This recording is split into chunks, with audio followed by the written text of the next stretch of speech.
proposed a budget size of 7.298 trillion naira. President Muhammadu Buhari presenting the budget proposal for 2017. It's the second budget under his watch. Nearly half of his first budget hasn't been spent due to late approval. At $24 billion, the 2017 budget proposal is almost 20% more than the 2016 budget. The president says it will form the basis for Nigeria's recovery and growth plan.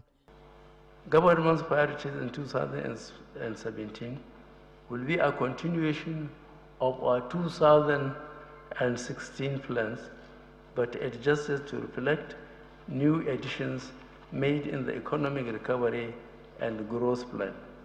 In order to restore growth, the government is proposing to spend 30% of it on infrastructure ventures like power generation, roads, and upgrading railway systems in Nigeria. Buhari says the idea is to create a stimulating environment for a private sector-led economy. His government has been battling to pull Nigeria out of recession, but so far with very little success.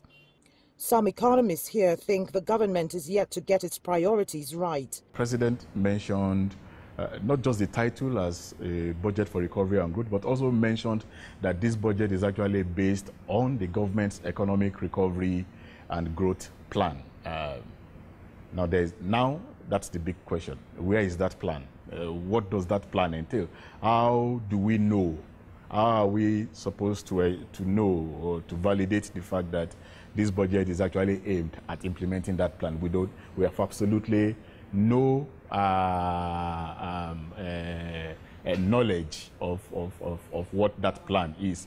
The 2017 budget plan is pegged to $42.5 of crude oil per barrel. Despite the plummeting global oil markets, the government says it will form the core source of revenue for the 2017 budget. The 2017 budget, after being tabled, will now undergo scrutiny by the legislature. The government would be keen to avoid the controversies that followed the 2016 budget.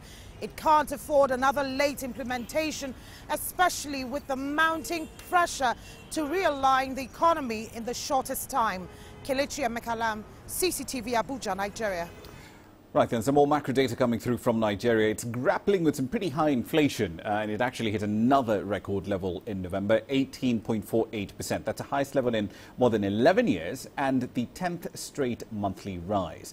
It went up from 18.3% the month before, and that, of course, was driven in part by higher prices for housing, electricity and food as well. That said, let's figure out exactly what's happening with the budget in that country. Emeka Eze is a financial analyst who joins me now live from Lagos. Mr. Eze, thank you very much for your time this evening. What stood out in the budget presented yesterday for you? Do you think this one will be passed faster than the 2016 budget was?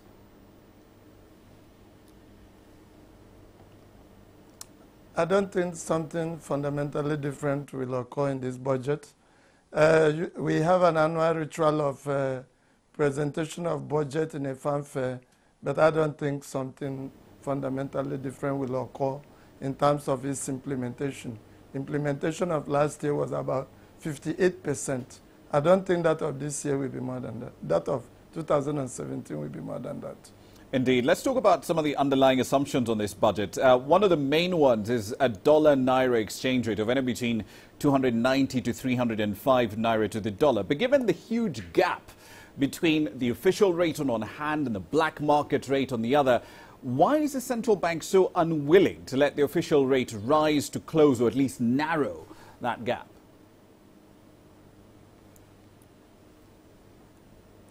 Since the coming into power by this administration, nobody has been too sure of the professionalization instinct in the CBN. It seems the CBN has been following the command structure, which is the belief of the president that the economy should be run on a command structure.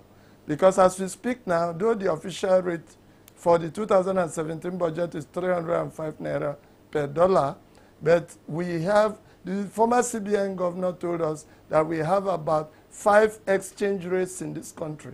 And the commentator today in another medium said we have about 10 exchange rates. So the CBN has been unwilling to have a definite exchange rate or one with close gap between the unofficial rate and the official rate because of the body language or the express instruction from the president.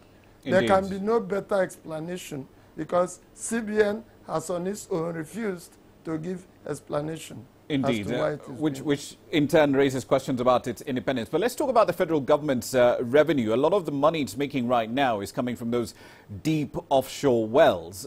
Do you see any comprehensive spending plan in the 2017 budget to at least raise output from onshore fields? Yes, I think the federal government would have had collaboration talks with those in the oil sector, especially the multinational companies. So I don't think they have taken that decision without proper consultation. So they must have done their homework before coming to that position.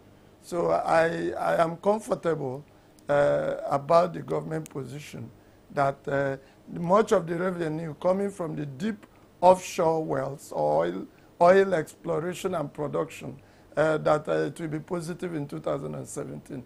And again, they have increased the funds for the amount specified for the militants. It's now 65 billion naira. So it seems that they are succeeding mellowing down the disturbances taking place in the Niger Delta. Indeed. We'll have to leave it there for the time being. Thank you very much for your time this evening, Mr. Eze. We've been talking to Emeka Eze. He's a financial analyst, of course, live in Lagos.